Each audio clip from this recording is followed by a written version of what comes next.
En la cena de compromiso de mi hermano, mis padres le dieron su casa del lago.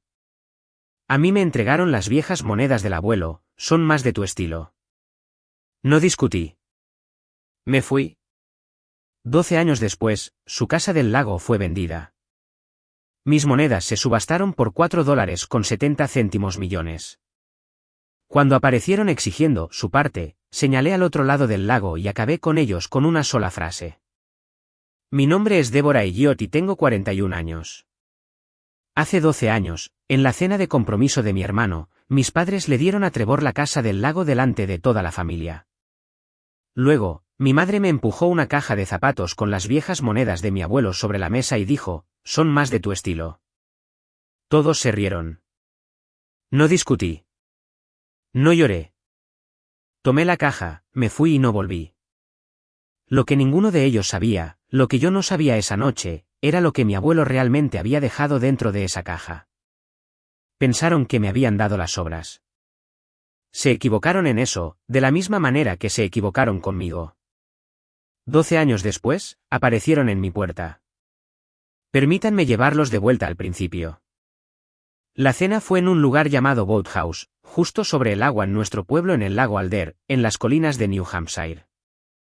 Era octubre y los arces al otro lado del lago se habían vuelto del color de un fósforo recién encendido. Mis padres habían reservado el salón privado de atrás, el que tenía la mesa larga junto a las ventanas que daban a los muelles. Trevor acababa de comprometerse con Whitney Prescott, y mi madre había estado planeando esta noche durante semanas. Recuerdo el sobre antes que cualquier otra cosa. Era de color crema, grueso, con una cinta azul atada alrededor, y estuvo junto a la copa de vino de Trevor durante todo el primer plato como un regalo, esperando ser desenvuelto. Pensé que podría ser una tarjeta. No me permití preguntarme más allá de eso. Mi padre se levantó entre la ensalada y el plato principal. No era un hombre que diera discursos. Se aclaró la garganta 2 veces y dijo que él y mi madre habían estado hablando y que un hijo que comenzaba una familia merecía un lugar para comenzarla bien. Luego deslizó el sobre por la mesa hasta Trevor. Dentro estaba la escritura de la casa del lago. No la pequeña cabaña. La casa del lago. La que mi abuelo había ayudado a construir. La del porche envolvente y el muelle azul. La casa desde la que había aprendido a nadar. Mis padres se la estaban cediendo a Trevor y Whitney como regalo de compromiso. La sala hizo ese sonido que hace una sala cuando todos deciden ser felices a la vez.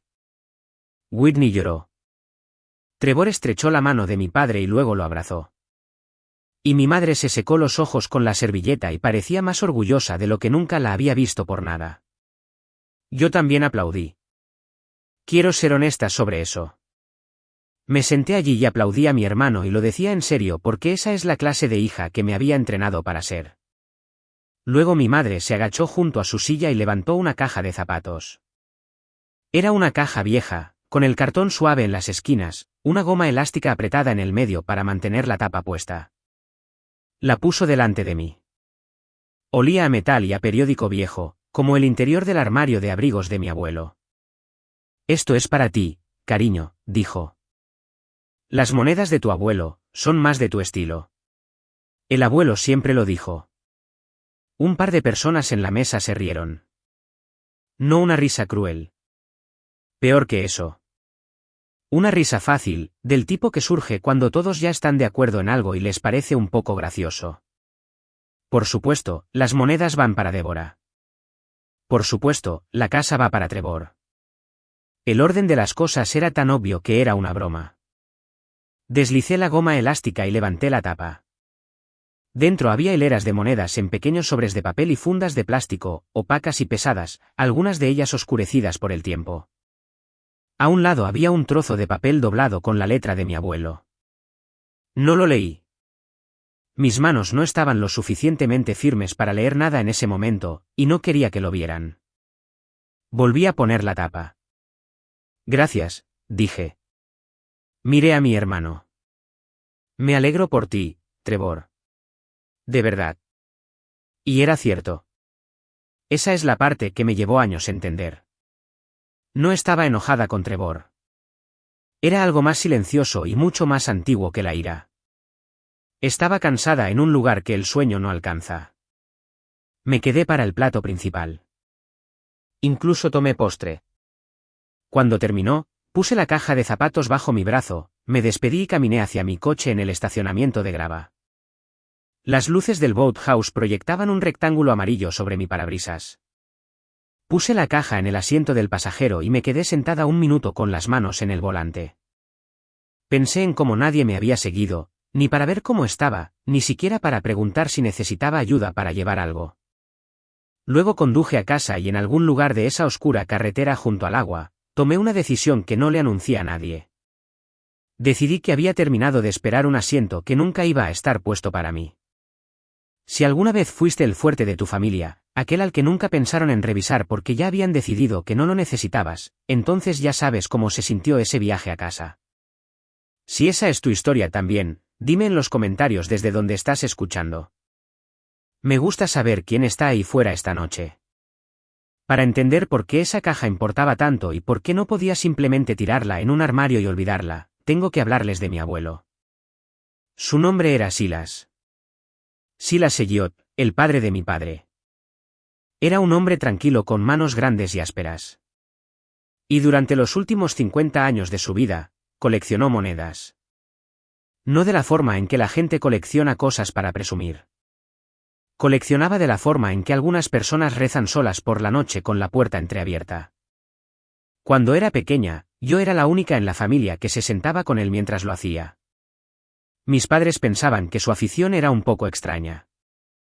A Trevor le parecía aburrido, pero yo me subía al taburete de la mesa de su cocina y lo observaba trabajar bajo una única lámpara, y él me daba una lupa, una pesada de latón, y me dejaba mirar. Una moneda recuerda cada mano que la ha sostenido, Debbie, me dijo una vez. Debía tener 8 años. No puedes verlo, pero está ahí. El dinero de la compra de alguien. Los ahorros de toda una vida de alguien. Alguien que tenía miedo. Alguien que estaba enamorado. Todo deja una marca. Guardaba sus mejores piezas en una bandeja forrada de terciopelo. Y una noche, sacó una moneda que era diferente a las demás. Era de plata, gastada y suave, con la cara de una mujer en un lado y su cabello suelto. La sostuvo en la palma de su mano como si estuviera caliente, y luego la puso en mi mano y cerró mis dedos sobre ella. Esa es casi más antigua que el país, dijo. El primer dólar de plata que la ceca fabricó. 1794. No quedan muchos en el mundo. Recuerdo lo pesada que se sentía para ser algo tan pequeño. Recuerdo que observaba mi cara mientras la sostenía, como si estuviera esperando a ver si lo entendía. No lo entendí, no realmente, pero entendí que para él era importante, y que me había elegido a mí para mostrársela, y a los 8 años, eso fue lo más importante que me había pasado nunca. También tenía un cuaderno, uno de cuero que se había suavizado en el lomo. Y en él anotaba cada moneda, donde la encontraba, lo que pagaba, lo que pensaba que podría valer algún día, con su letra cuidadosa e inclinada. Me dejaba pasar las páginas mientras me contaba las historias detrás de los números. Me enseñó a sostener una moneda por el canto, nunca por la cara, para que el aceite de mis dedos no tocara la parte que importaba. Me enseñó la diferencia entre el desgaste y el daño, entre una cosa que había vivido una larga vida y una cosa que había sido maltratada. Cubría la fecha con el pulgar y me preguntaba sobre el resto. Y cuando acertaba una, asentía solo una vez. Y ese asentimiento valía más para mí que cualquier palabra que mis padres me hubieran dado. Esas horas en la mesa de su cocina siguen siendo algunos de los únicos momentos de mi infancia en los que recuerdo sentirme como una persona completa en lugar de una obligación. Nunca me pidió que fuera fuerte. Nunca me dijo que mi hermano lo necesitaba más. Simplemente me hizo un lugar bajo la luz y me dejó mirar. Y cuando se hacía tarde, me acompañaba a la puerta y decía, vuelve el jueves. Y yo siempre lo hacía. Mi padre pensaba que todo eso no valía nada. Se lo oí decir más de una vez. De la forma en que dices algo sobre una persona que amas pero no puedes respetar. Las moneditas del abuelo. Mi abuelo también lo oía. Simplemente sonreía y volvía a su bandeja. Tu padre piensa que esto no vale nada, me dijo una vez, sin siquiera levantar la vista. Déjalo. Lo visitaba todas las semanas, incluso después de ser mayor, incluso después de mudarme al otro lado de la ciudad por trabajo. Trevor venía en Navidad si mi madre lo obligaba. Mis padres venían a dejar cosas. Yo era la que se sentaba con él. En sus últimos años, se debilitó y las visitas cambiaron. Le llevaba la compra y la guardaba mientras él me contaba las mismas historias de monedas que me había contado a los 8 años. Y nunca le di a entender que ya las había oído antes. Algunas noches se olvidaba de que me iba y me pedía que me quedara a cenar. Y yo me quedaba porque tampoco había nadie esperándome en casa, y los dos comíamos en esa mesa con las monedas entre nosotros como un tercer invitado que nunca hablaba. Una vez, cerca del final, me tomó la mano y dijo, «Eres la única que viene». «¿Lo sabes?». Le dije que no hablara así. Él sonrió y lo dejó pasar. Pero lo había dicho y lo decía en serio. Y he llegado a creer que ya estaba decidiendo algo en ese momento que no entendería hasta 12 años después. Murió en la primavera de 2012. Tenía 78 años. Fue rápido. Al final, un problema de corazón que nos había ocultado a todos, y yo era la que estaba en el hospital porque yo era la que siempre estaba allí. Después del funeral, mis padres vaciaron su casa. Mi padre era el heredero, así que todo fue para él. Y lo clasificó como se clasifican las pertenencias de un extraño. Muebles para vender, ropa para donar, y las monedas, la bandeja, las fundas y el cuaderno de cuero fueron a una caja de cartón que mi madre etiquetó con un marcador negro. Vi la caja en el garaje unas semanas más tarde. La etiqueta decía misceláneos. A eso se redujo la vida entera de un hombre en mi familia. Misceláneos. Una caja de trastos viejos esperando a que alguien decidiera qué hacer con ella. Un año después, decidieron. Me la entregaron en una cena y la llamaron mi estilo. Quiero que entiendan que las monedas no fueron la verdadera herida. La cena no fue el comienzo de nada. Fue solo la noche en que la verdad finalmente se quedó quieta el tiempo suficiente para que la viera en su totalidad. Porque había pasado toda mi vida siendo útil para personas que confundían eso con no necesitar nada. Yo era la responsable. Ese era mi papel, asignado tan temprano que nunca recordé haber estado de acuerdo con él. Cuando Trevor destrozó su primer coche, fui yo quien lo llevó a casa para que nuestros padres no tuvieran que saberlo todavía. Cuando le faltaba dinero para el alquiler en sus 20, más de una vez, lo cubrí discretamente y me dije a mí misma, la familia ayuda a la familia. Hay una pila de facturas en algún lugar de mi memoria que pagué con mi propia tarjeta de crédito y nunca se lo mencioné a nadie porque mencionarlo me habría hecho necesitada. Y ser necesitado era el trabajo de Trevor. Mi madre tenía una frase para ello. Tú eres la fuerte, Débora. Trevor nos necesita más. Lo decía como un cumplido. Lo dijo cuando yo tenía 15 años y había preguntado solo una vez si podían venir a algo mío en lugar de algo suyo. Lo dijo tantas veces durante tantos años que empecé a decírmelo a mí misma. Trevor era el dorado y todo fluía hacia él. Mis padres pagaron su universidad y dejaron que la mía fuera mi problema. Cuando quiso iniciar un negocio, encontraron el dinero. Cuando el negocio tuvo dificultades, encontraron más. Sus fracasos eran estaciones que había que capear. Los míos ni siquiera se notaban porque me aseguraba de no tener ninguno donde pudieran verlos. Hubo un año en que me enfermé, muy enferma, una temporada en el hospital que incluso me asustó a mí. No se lo dije al principio, y cuando finalmente lo hice, la respuesta de mi madre fue preguntar si todavía podía ir a la cena de cumpleaños de Trevor ese fin de semana. No estaba siendo cruel. Esa es la parte que más tiempo me llevó a aceptar. En su mente, yo era el punto fijo, la que siempre estaba bien, y Trevor era el clima que había que atender. Que yo estuviera en una cama de hospital simplemente no encajaba en la historia. Así que, se le resbaló como la lluvia resbala por el cristal. Volví a casa sola. Me recuperé sola. Nadie me preguntó cómo. Y lo archivé con todas las demás veces en un lugar que no miraba porque mirarlo habría significado admitir algo que no estaba preparada para sostener. Hay una pared en mi casa cubierta de fotografías familiares.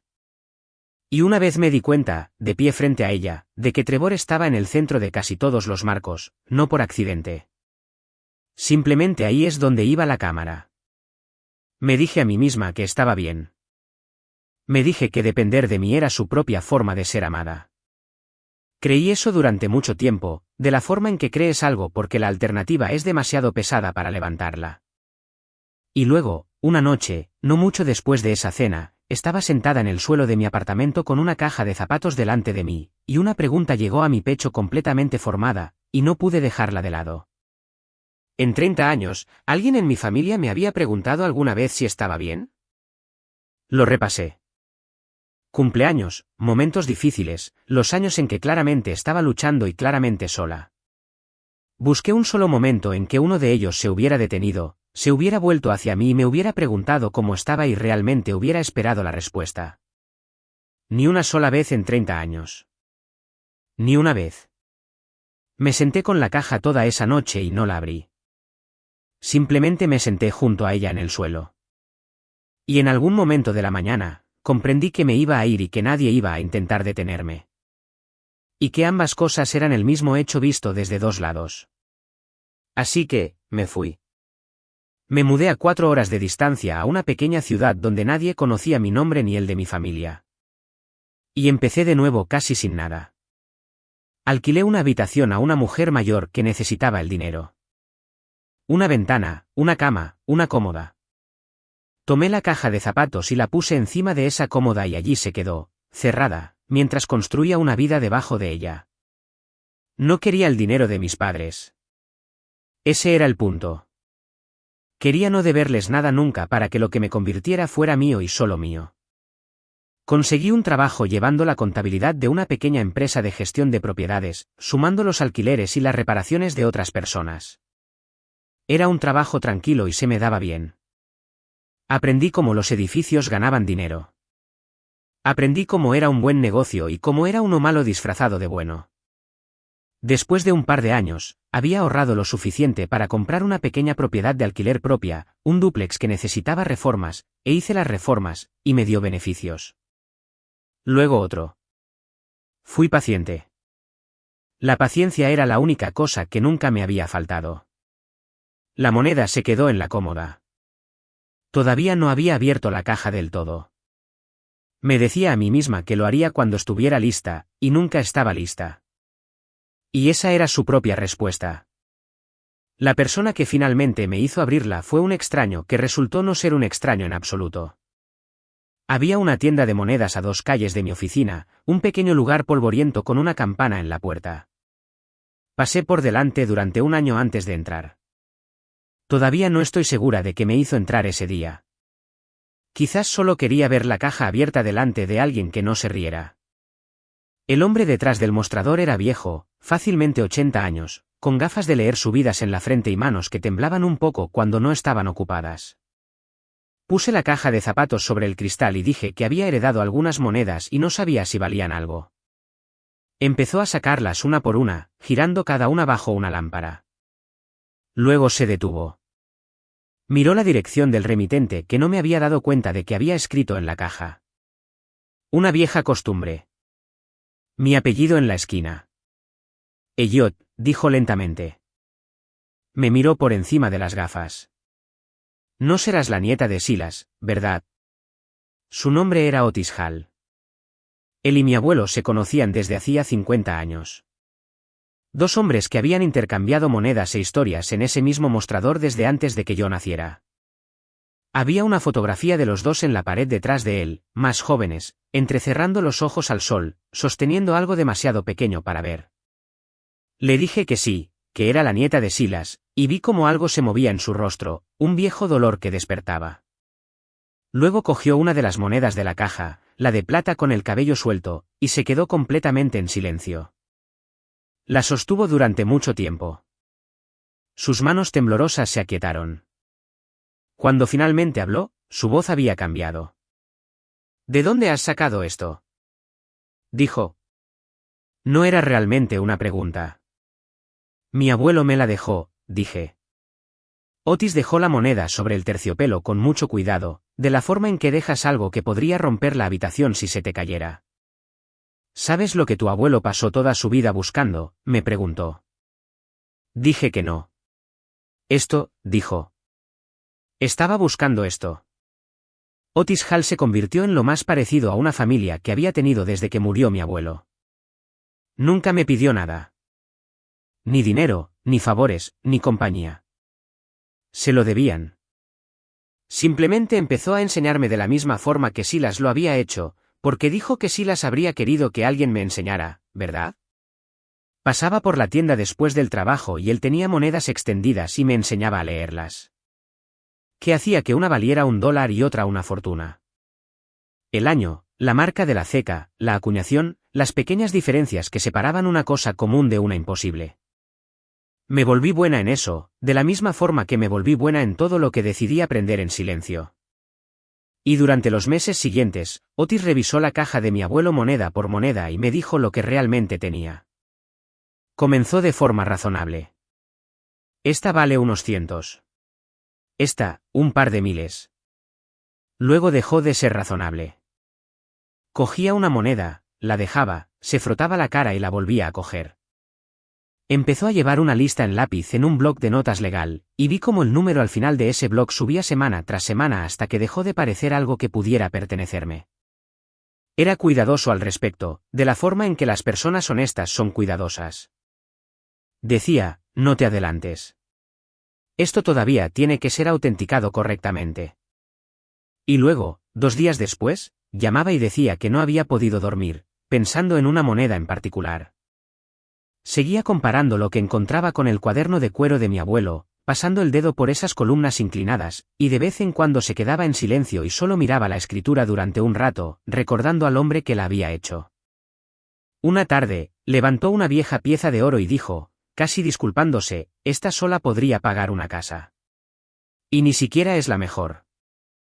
La mejor era la de 1794, el dólar de cabello suelto, el primer dólar de plata que la Casa de la Moneda de los Estados Unidos acuñó, y uno de un pequeño puñado que quedaban en el mundo en la condición en que estaba la de mi abuelo.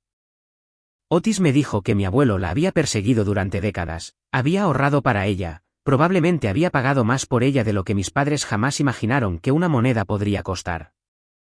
Cuando finalmente la consiguió, no se lo dijo a nadie. Simplemente la puso en su bandeja y dejó que su hijo siguiera pensando que era basura. Tu abuelo pasó 50 años cazando esto, dijo Otis, sosteniéndola para que la luz recorriera el rostro gastado de la mujer. Y cuando la encontró para ti. Me lo dijo una vez. Dijo que la única que realmente miraba esto era su nieta. Me senté en esa tienda polvorienta y no lloré porque me había vuelto muy buena en no llorar, pero algo en mi pecho se resquebrajó a lo largo de una vieja línea.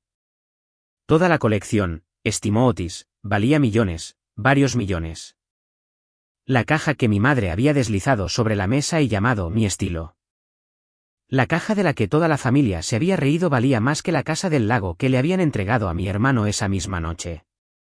Uno pensaría que la habría vendido en ese mismo momento. Podría haberlo hecho. Otis conocía gente. Habría casas de subastas que se habrían peleado solo por la de 1794. No vendí ni una sola moneda porque para mí no era dinero. Era lo último de él. Era la mesa de la cocina de mi abuelo y su pesada lupa de latón y sus manos cerrando mis dedos sobre un trozo de plata más antiguo que el país. Venderlo se sentía como enterrarlo por segunda vez. Y no estaba preparada para hacerlo. Así que hice lo único que tenía sentido para una persona cuidadosa. Alquilé una caja de seguridad en un banco y puse toda la colección dentro y cerré la pequeña puerta de acero y firmé la tarjeta y volví a construir mi vida con mis propias manos. Las monedas durmieron en una bóveda. Seguí trabajando y mientras estaba ocupada sin deberle nada a nadie, al otro lado de esas 4 horas, la vida de mi hermano se estaba desmoronando silenciosamente. Me enteré a trozos. De la forma en que te enteras de una familia que has dejado. Un primo que todavía me escribía a veces.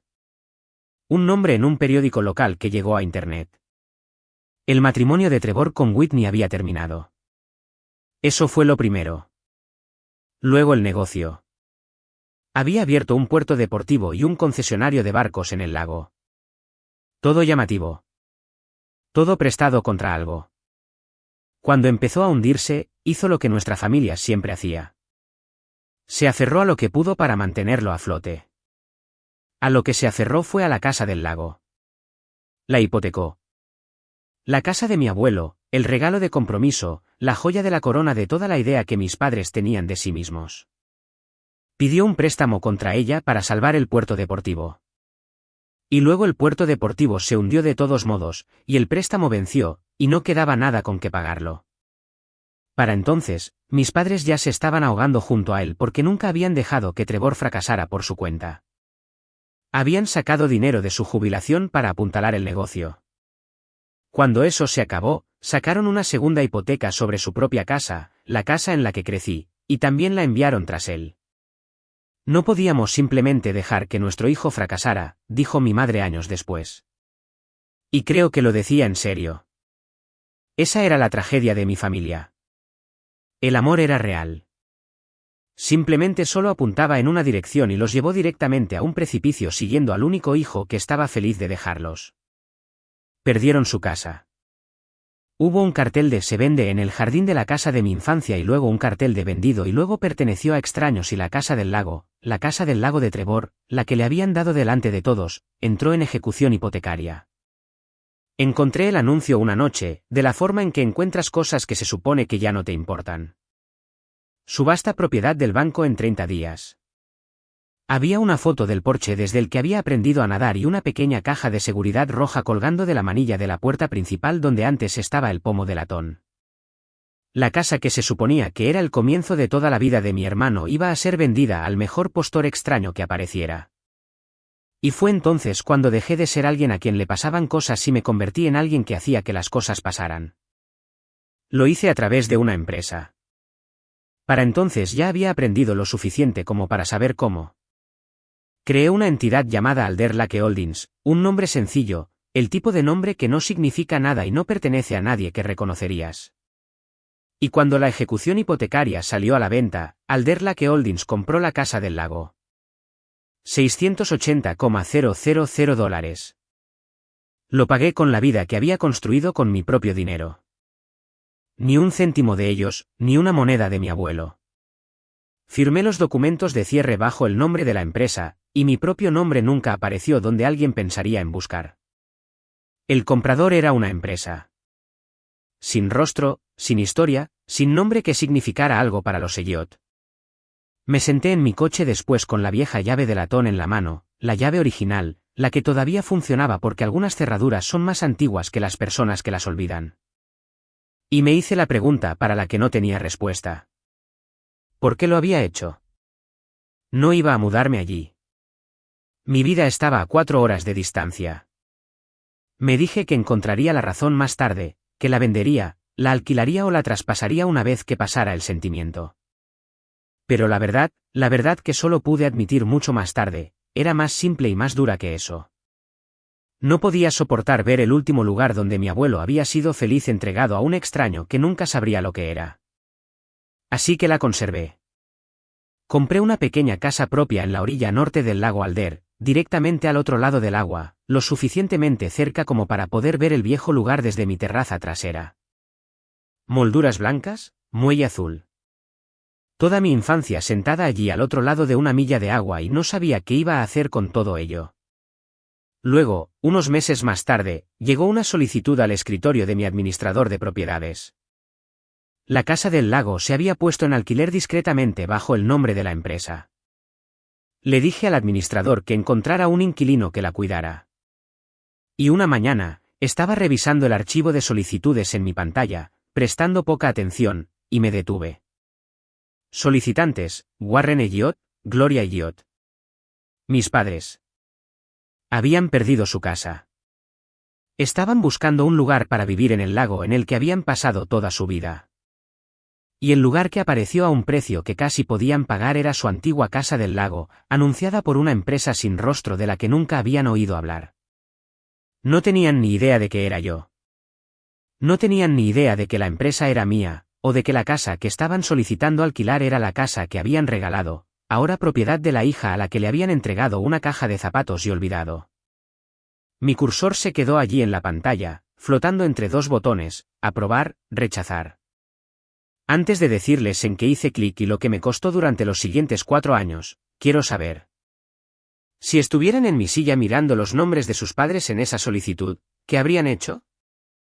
Díganmelo en los comentarios antes de escuchar mi respuesta.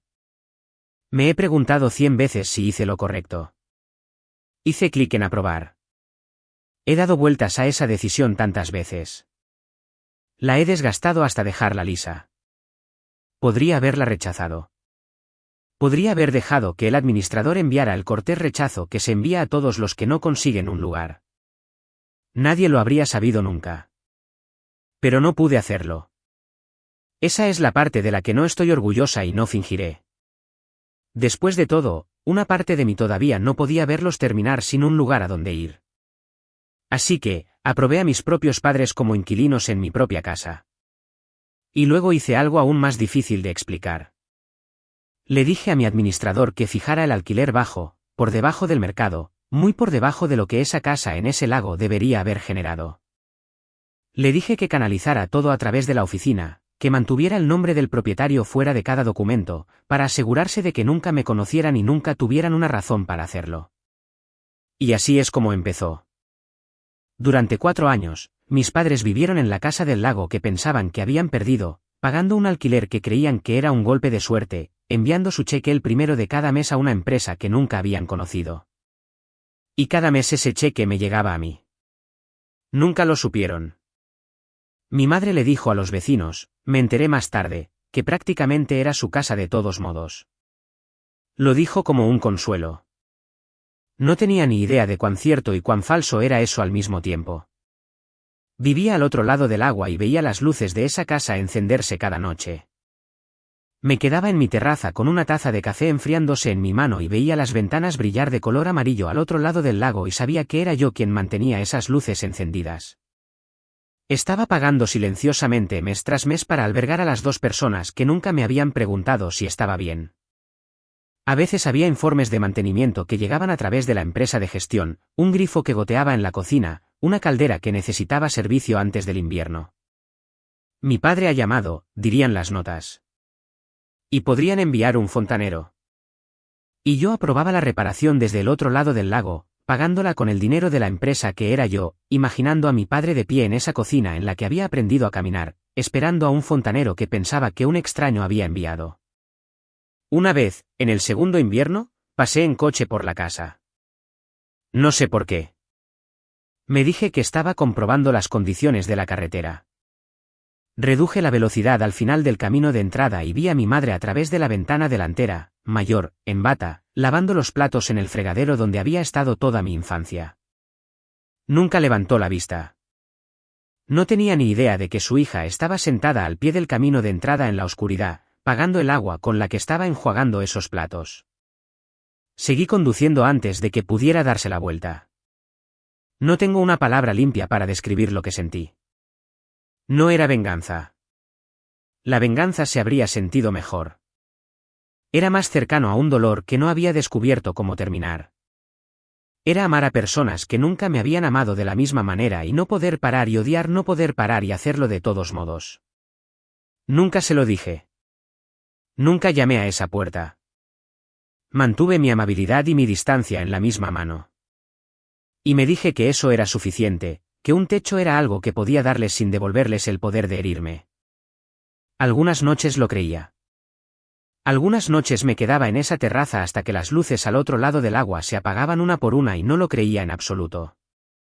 Y entraba y lo hacía todo de nuevo al mes siguiente. De todos modos. Fue durante esos años que Otis me dio la carta. Se estaba haciendo mayor, más lento. Había empezado a poner sus asuntos en orden de la forma en que los hombres cuidadosos lo hacen. Y una tarde en la tienda, buscó debajo del mostrador y sacó un sobre, amarillento en los bordes, y lo deslizó sobre el cristal hacia mí. Mi nombre estaba en el frente con la letra de mi abuelo, la misma inclinación cuidadosa del cuaderno de cuero. Me dio esto antes de morir, dijo Otis. Me dijo que lo guardara hasta el momento adecuado. Dijo que lo sabría cuando lo viera. Me miró, a lo que fuera que había estado observándome llevar durante todos esos meses. Creo que este es. El sello de cera en la parte posterior se había agrietado con el tiempo. Lo abrí allí en la tienda, de pie en el mostrador donde mi abuelo se había parado 1000 veces. No les leeré todo. Parte de ello me pertenece solo a mí, pero hay una línea que nunca he olvidado. La línea que deshizo 12 años de una historia que me había estado contando a mí misma. No te dejé las monedas porque fueran de tu estilo, escribió. Las dejé porque tú eras del mío. Fuiste la única que alguna vez vino y se sentó conmigo. La única que miró. Tu padre ve números. Tu madre ve a tu hermano. Tú me viste a mí. Así que yo te vi a ti. Él lo sabía. Eso es lo que la carta me dijo. Mi abuelo había sabido todo el tiempo exactamente cómo me trataban. Los había visto centrar cada marco en Trevor y dejarme a mí en el borde. Y había tomado su decisión a propósito. Las monedas no eran una sobra arrojada al hijo menor. Eran el único hombre en mi familia que alguna vez me vio claramente, extendiendo la mano más allá de su propia muerte para entregarme la verdad. Y lo último que escribió, debió haberlo escrito sabiendo qué tipo de personas eran mis padres, porque lo vio venir antes que yo. Si alguna vez vienen a preguntar, escribió, no te encojas. Nunca fuiste la sobra, Debbie. No dejes que te hagan pequeña de nuevo. Doblé la carta por sus viejos pliegues y la puse en el cajón de casa, junto a la llave de la caja de seguridad, junto a todo lo demás que era realmente mío. Y algo en mí que había estado temblando durante mucho tiempo se aquietó. Me había dicho qué hacer. Solo tenía que esperar a que vinieran a preguntar. Vinieron el año en que Otis me dijo que era hora de dejar ir las monedas. Estaba decayendo para entonces. Sus manos temblaban todo el tiempo ahora, no solo cuando estaban inactivas. Había comenzado a cerrar la tienda algunas tardes, y un día me tomó la mano con las suyas y me dijo algo que ya sabía, pero que necesitaba escuchar de él. Las monedas están destinadas a seguir moviéndose, Débora, dijo. Has estado guardando estas en la oscuridad durante años porque pensabas que era la única forma de conservarlo. No lo es. Déjalas seguir viviendo. Deja que alguien más se enamore de ese dólar como lo hizo él. Así que, finalmente decidí vender. Llevé la colección a una casa de subastas llamada Bramwell and Vance, una de las que maneja monedas serias por dinero serio. Autenticaron todo, lo catalogaron, lo compararon con el viejo cuaderno de cuero de mi abuelo, que había conservado, y que resultó ser un registro tan cuidadoso que se leía como una procedencia. La de 1794 fue la pieza central. La pusieron en la portada. La subasta fue en el otoño de 2025. No fui a la sala. Vi los números llegar desde la mesa de mi cocina al otro lado del agua de la casa donde mis padres estaban cenando. Sin saberlo. La de 1794 se llevó la mayor parte. El oro temprano y las piezas clave hicieron el resto. Cuando se cerró el último lote, la colección que mi madre había llamado basura, la caja de la que toda la mesa se había reído, se había vendido por $4.60 millones. $4.60 millones por las sobras. Me senté en mi mesa durante mucho tiempo después del número final. No me sentí triunfante. Sentí que finalmente había dejado a mi abuelo en un lugar seguro. Pensé en sus manos y su lámpara y en su frase, una moneda recuerda cada mano que la sostuvo. Esperaba que fuera cierto. Esperaba que una parte de él estuviera en esa plata. Saliendo al mundo, recordado. Las monedas raras que se venden por millones aparecen en las noticias de la pequeña manera en que esas cosas lo hacen. Hubo una historia en el periódico regional. La colección heredada de una mujer local alcanza millones en una subasta. Mi nombre estaba en ella, Débora Elliot. Y una línea sobre el lago Alder, donde vivía. Tardó aproximadamente una semana para que mi teléfono se iluminara con un nombre que no había visto en 12 años. Mamá, decía el texto. Vimos las noticias, Débora. Creemos que es hora de que hablemos. Como una familia. Miré esa palabra en la pantalla, familia. Después de 12 años de silencio, familia era la palabra a la que recurrieron en el momento en que había dinero sobre la mesa. Dejé el teléfono y supe, de la misma manera que sabes que se acerca el mal tiempo, que no se iban a conformar con un mensaje de texto. Sabía que iban a venir. Lo que me preguntaba, de pie en mi terraza, mirando al otro lado del agua las ventanas amarillas de la casa en la que habían vivido durante 4 años, era si tenían alguna idea de que habían estado viviendo en mi casa todo el tiempo. A 1 milla al otro lado del lago de la hija que habían desechado. Vinieron una tarde gris de octubre, casi exactamente 12 años desde la temporada de la cena. Oí el coche en el camino de entrada, luego pasos en el porche, y un golpe. Cuando abrí la puerta, mis padres estaban allí, más viejos de lo que me había preparado. El pelo de mi padre se había vuelto blanco. Mi madre parecía más pequeña. El viento del lago era frío y empujaba sus abrigos. Otis estaba dentro, en la mesa de mi cocina. Había venido esa mañana para ayudarme a clasificar las pocas monedas que había guardado, las que no estaban en venta, las que me quedaría. No se levantó cuando la puerta se abrió. Simplemente se quedó sentado, en silencio, observando. ¿Cómo se sienta un testigo? Débora, dijo mi madre, con la voz entrecortada como si hubiera ensayado calidez y le hubiera salido mal. Condujimos todo el camino alrededor del lago para verte. Me hice a un lado y los dejé entrar. No sé muy bien por qué. Quizás quería oírlo. Quizás una parte de mí necesitaba verlos hacerlo en voz alta. Se quedaron en mi sala de estar y miraron a su alrededor la vida que había construido sin ellos, y pude verlos haciendo la suma. Los buenos muebles, la vista, el hecho obvio de que me iba bien. Mi padre se aclaró la garganta 2 veces, como lo había hecho en la cena de todos esos años atrás. Mi madre no esperó por él. Dejó su bolso sobre mi mesa. De la forma en que dejas algo cuando ya has decidido que te quedas, y fue al grano más rápido de lo que esperaba. Vimos por cuánto se vendieron esas monedas, dijo. 4.5 millones más. Dijo el número como si le doliera. Débora, esas monedas eran de la familia. Eran de tu abuelo. Él querría que todos estuviéramos cuidados, no solo uno de nosotros.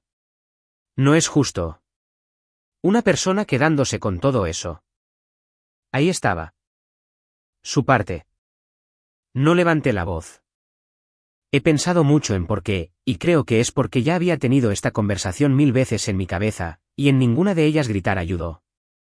Serví 3 tazas de té, con las manos perfectamente firmes, y las puse. Y hice una pregunta tranquila. No quisieron estas monedas hace 12 años, dije.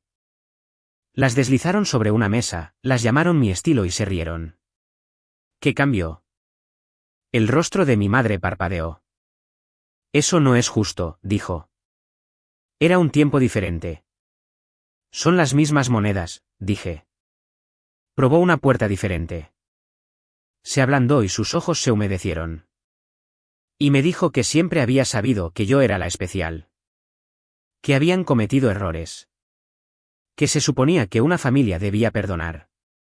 Fue una buena actuación. Hace 12 años, podría haber funcionado.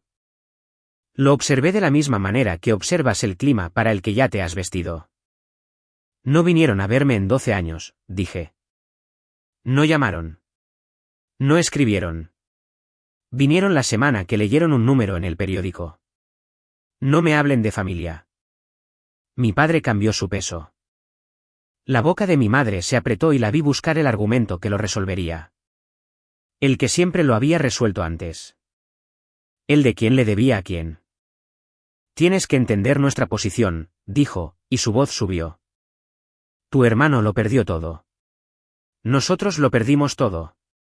Y tú estás aquí sentada con millones de una caja que te entregamos. Esas monedas se desperdiciaron en una bóveda contigo. Somos tus padres, Débora. Se nos debe. Desperdiciadas contigo. No dijo exactamente las 2 últimas palabras, pero había comenzado la frase en un lugar que no podía terminar en ningún otro sitio, y todos en la habitación escucharon su forma. Esas monedas se desperdiciaron, bajo una hija como yo. Otis dejó su taza de té sobre la mesa con mucha suavidad. Casi no hizo ruido, pero la cabeza de mi madre se giró hacia ella como si acabara de recordar que había alguien más en la habitación. Alguien que había conocido a mi abuelo, alguien que la estaba viendo decir todo esto en voz alta. Mi padre trató de suavizarlo. Él siempre era el que suavizaba las cosas demasiado tarde. Gloria, dijo, no necesitamos. Solo estamos tratando de sobrevivir. Estamos alquilando un pequeño lugar en la orilla sur. No es mucho. Solo pensamos. Se detuvo porque vio que algo cambiaba en mi cara. La orilla sur, un pequeño lugar que estaban alquilando. Sabía exactamente a qué lugar se refería. Llevaba 4 años pagando por él. No lo dije todavía. Dejé que la habitación se mantuviera quieta por un momento. Luego caminé hacia el cajón, el que está junto a la ventana, y saqué 2 cosas y las puse sobre la mesa frente a ellos. La primera era la escritura, Alder Lake Holdings, la compra de la casa del lago hace 4 años en una subasta.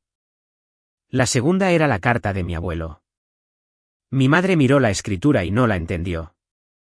Mi padre la recogió y la leyó, y observé su rostro mientras el nombre de la empresa no significaba nada para él, y luego, lentamente, significaba todo. Cogí la carta. No les leí todo.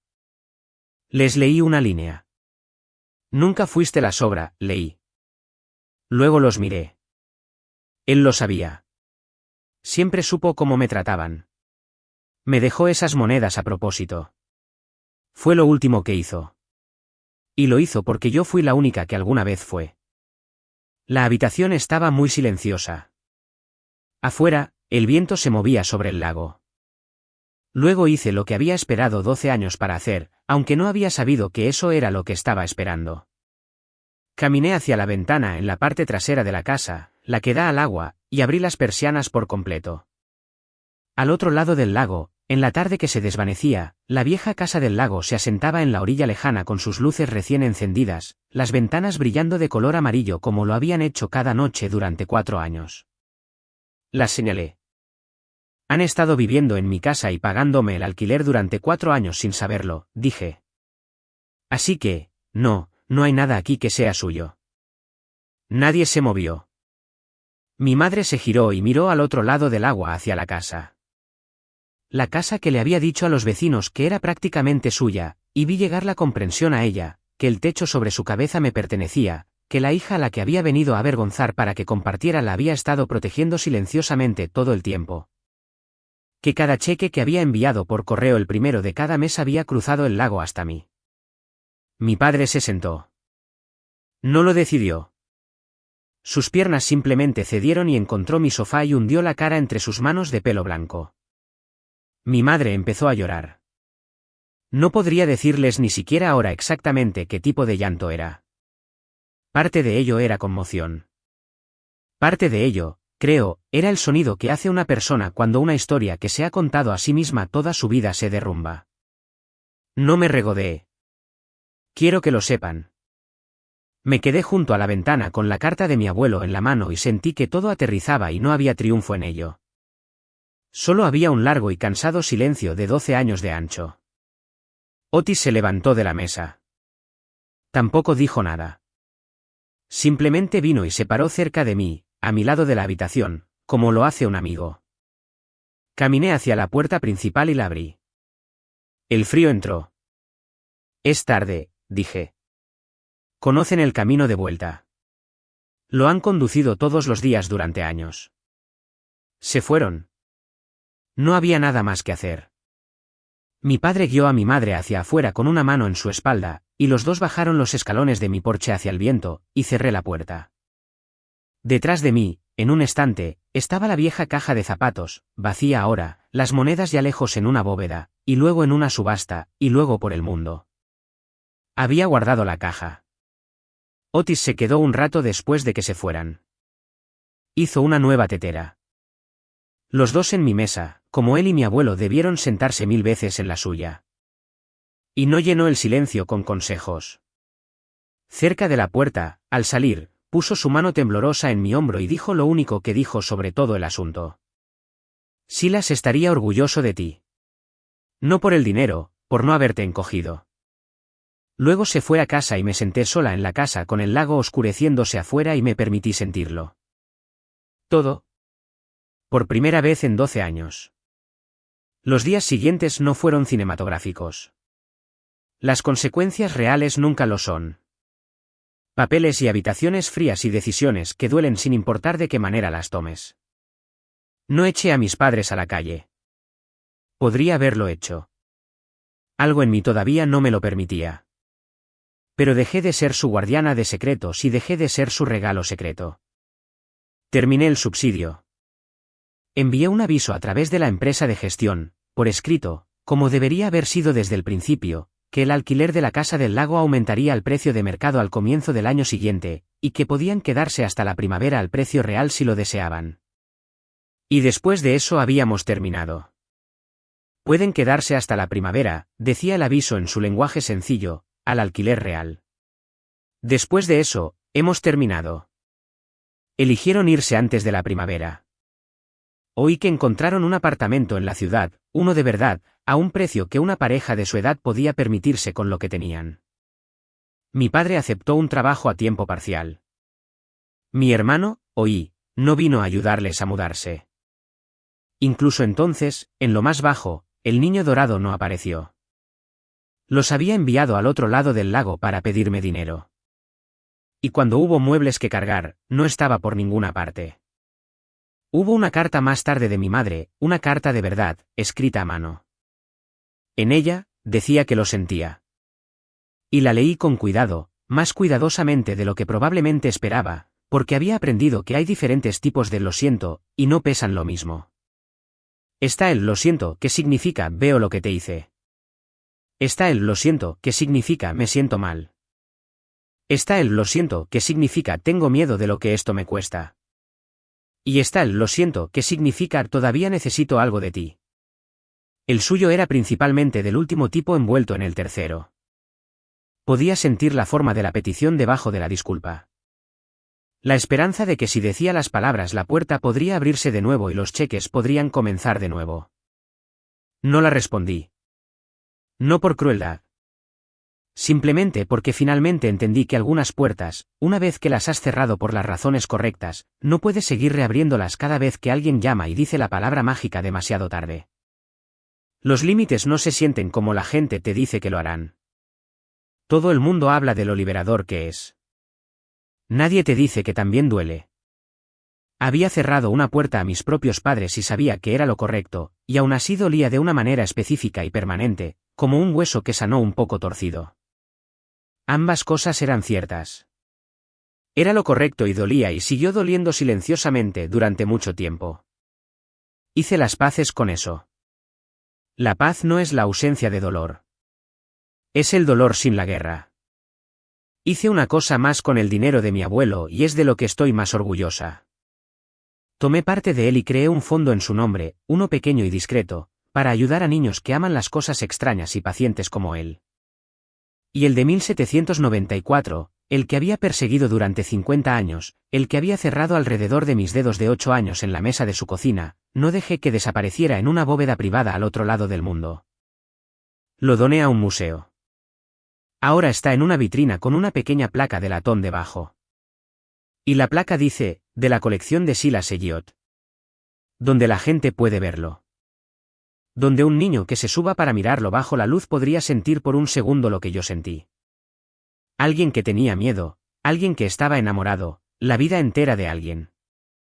Todo ello ahí, dejando una marca. Conservé su cuaderno de cuero. Conservé su carta. Esas no eran para nadie más. Si alguna vez has tenido que elegir tu propia paz por encima de personas que solo te amaron cuando eras útil, espero que me lo cuentes abajo. El momento en que dejaste de encogerte. Alguien que navega esta noche necesita saber que no es el único que se fue y vivió para construir algo mejor. Leo a todos estos días. Me siento en mi terraza trasera por la noche en la orilla norte y miro al otro lado del agua. La vieja casa del lago está oscura ahora la mayoría de las noches. Gente nueva la llenará eventualmente. Gente sin idea de nada de esto, y está bien. Nunca fue la casa lo que necesitaba. Tengo una taza de café que dejo enfriar por costumbre. Ya no por dolor. El lago se vuelve quieto y plateado con la última luz. El color que mi abuelo amaba. Hay una silla vacía a mi lado. Y durante mucho tiempo, te habría dicho que esa silla era una herida. No lo es, Simplemente está en silencio. Hay una diferencia y me llevó la mayor parte de mi vida a aprenderla. Mi abuelo me dio una caja de monedas y la llamó mi estilo. Lo que realmente me dio fue el único tipo de amor que nunca envió una factura. He sido rica desde siempre. Esta historia es completamente ficticia y está destinada únicamente a fines de entretenimiento y educativos.